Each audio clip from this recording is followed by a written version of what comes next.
What's up, guys? It's Daniel, and welcome back to another video. It's my first race review in quite some time. The last time I did a race review on this channel, it was either the Coke 600 or the Xfinity Series race at Pocono. I don't remember. I think it may have been the Coke 600. I'll double check eventually. But anyway, race reviews are back on the channel, folks. It's been a while. We're doing them again, and we're going to be doing them every week, just like normal. We're going to do it how we've been doing it. So I'm not going to do the standings for this week. I'm just going to go through, talk about the race, and then talk about the results of the race as well, and talk about drivers, and highlight some of the drivers as well. So anyway, let's get into this race.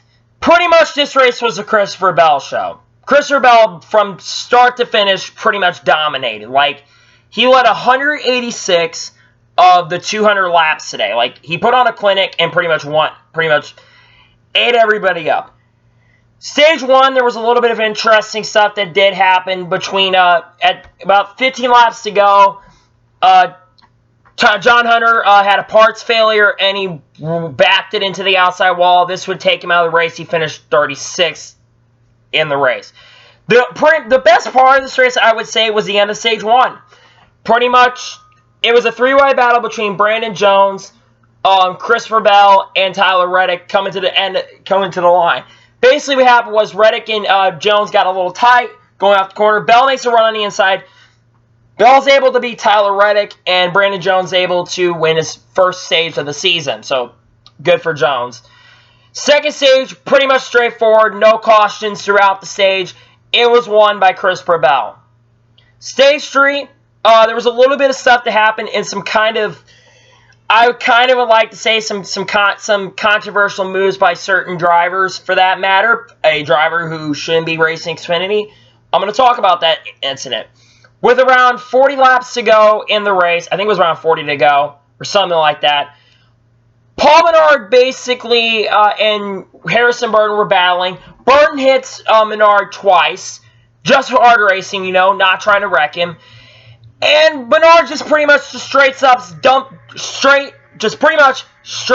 dumps him going into turn 1, going into turn 2 as well. Menard, you shouldn't be racing even a series to begin with. You're getting mad because you're getting beat by a bunch of kids. It's kind of sad, to be honest with you, that he did that. I was not very happy when he did that. It was on 45 to go, I'm pretty sure now that I think about it. But regardless, you don't dump somebody because you get ran into a couple times. Oh my God. I mean, seriously, he just dumps him. He just turns him into the corner and wrecks him. And unfortunately, Harrison finished out of the race. He didn't end his race at that point, but the damage.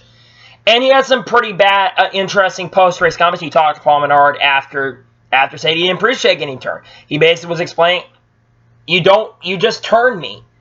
He said, well, there was really no donuts on the car, so why did I get turned? Exactly. He didn't have to do that. Come on. Seriously? I mean, come on. Menard, dude, you're not that good. You're racing in the 12th car. You should be better in this series at this point, and yet you're in one of the best cars, and yet you wreck somebody because you're getting beat by them. Kind of sad. Anyhow, after that, the race went green, and this race ended up being won by Bell, like I said. So Christopher Bell pretty much dominated. I really don't have much to say about this race because this race was literally dominated by Bell. He only led all but 14 laps in this race. Like, once he got the lead, he just took off, and he was at one point almost up by 5 seconds. 5 seconds. It's like Bell is just that good. Crazy. Crazy, crazy, crazy. So now, let's go through the results. So yeah, Christopher Bell got his 5th win of the year. He's also second driver to win. So let's go through the results. So Christopher Bell wins. Oh, hold on. See if I got the results. Sorry about that. All right. So Christopher Bell got the win, deserved to win, straight from the get-go, dominates. He won fair and square and dominated this race. Cole Custer second, had the second best car, I feel like, in this race. Got a second place finish. He won last week. He's coming off a pretty strong run. I know Daytona wasn't great, but he's finished second or better except at Daytona in the last 4 races. So, Custer, good job for him. Third place, Justin Allgaier. Allgaier showing that he may have something for technically the big 3, but I really don't call it the big 3. Just don't like that the big 3 thing is around. That's my opinion. But Allgaier, third one, could be a winning contender in the summer. Watch out for him. Tyler Reddick, fourth. Pretty decent run. Well, not decent run. He had a pretty good run. Got up to second, nearly won the first stage. He got fourth. I would give that a thumbs up for him. Paul Menard, fifth. Don't care, to be honest, about him racing Xfinity. So it's not really my... Just going to say this. Shouldn't even been there, and I'm not happy with him about that whole incident. He doesn't want to take responsibility for it. He turned him. Should have taken responsibility and apologized. I know he took responsibility at Pocono, but he should have taken responsibility here. And he really even caused the incident at Pocono. So, I mean, you have to take responsibility there, but he doesn't when he does it, actually do something, he doesn't take responsibility. That's my frustration with Menard. Sixth place, Chase Briscoe. Consistently running in the top 10 every week, doing a nice job. 6 places, a nice run. Ryan Truex, 7th place. Good run, man. Nice job.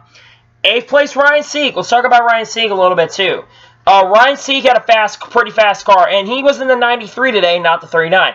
It was basically just a number switch, because CJ McLaughlin was driving 39, and the 93 was being driven by Ryan Sieg. Ryan Sieg gets an 8th place finish, deserved a top 10. He got second. I think he got 4th in stage number 1. He needs those points, because especially if we get to the playoffs and someone who's below the cut line, maybe Gray Galding or like Joey Gase or somebody goes out and wins, he will be out of the playoffs. Well, he'd be in, but barely in. 9th place, Brandon Jones. Decent run today, but he's in a Joe Gibbs car. Should be running better than that. 10th place, Noah Gragson. He wasn't that great today, to be honest, but he still got a top 10. He continues to consistently finish in the top 10 every week. Good job by Noah Gragson. 11th place, Michael Annett. Okay, not great. 12th place, Austin Cindric. Had to start in the back, finished 12th. He should be finishing better than 12th, honestly. It's kind of ridiculous. 13th, Justin Haley. That's okay. Not great, but that's okay. Could be a little bit better, but Colleague is not as good as teams like Penske and them that nearly beat Penske and Joe Gibbs cars today. So that's something you can definitely look up on. 14th, Kaz Grala. Okay. He was in the top 10 at points today, but he just really can never close these deals out, unfortunately, in Xfinity. It sucks. 14th. Not a bad run, though. Jeremy Clements, 15th. Brandon Brown, 16th. Gray Galding, 17th. Ray Buck Jr., 18th. Josh Williams, 19th. 20th is Matt Mills. 21st, BJ McLeod. 22nd, Alex Abay. 23rd, Stephen Light. 24th, Garrett Smithley. 25th, Tommy Joe Martin. 26th, David Starr. 27th, Vinnie Miller. 20th, CJ McLaughlin in his NASCAR Xfinity Series. This is his debut in Xfinity? I think it is. 29th, Harrison Burton. He finished 29th due to the crash. He got pretty much a straight-up dump, like I said, and I'm not happy, and Burton got robbed. 30th, Chad Fitcham. 31st, Joey Gase. 32nd, Tyler Matthews. 33rd, Shane Lee. 34th, Timmy Hill. 35th, Bailey Curry. 36th, John Hunter. Like, he got involved. He wrecked on lap 31. That's what happened to him. Landon Castle, 37th, and Carl Long finishes 38th and in last place. Let me give you my opinion of the race. I'm going to give this race a 6. Even though end of stage 1 was going to... If the race was like stage 1, the end of stage 1, I would have given this race probably maybe a 7 or 8. But the racing wasn't terrible, but Christopher Bell had like a 5-second gap. And that's not... The racing got spread out, and you couldn't really pass anybody. And that's the thing with New Hampshire. It has nothing really to do. New Hampshire's like Kentucky. It's hard to pass. So I'm not surprised the race wasn't that great. I knew the Xfinity was not going to be like the best race in the world. But yeah, that's my opinion. 6 out of 10. Could have been a little bit better. Well, actually, I'm going to give this race, 6 out of 10. Give it 6 out of 10.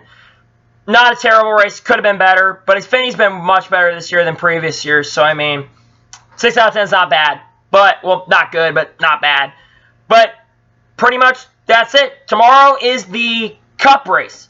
So, yeah, that Cup review will probably come out way later because I'm going to be working. It's also my mother's birthday tomorrow. So, yeah, my mother's birthday is tomorrow. So, if you guys give my mom happy birthday wishes here on comments, I really would appreciate that. So, anyway, I want to thank you guys for watching this video. Please like, subscribe to the channel, turn notifications on so you can be notified when it goes live on my channel, and share this video out with your family and friends.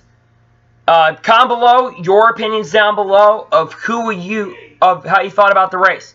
So anyway, I want to thank you guys for watching this video, and I'll see you guys next time.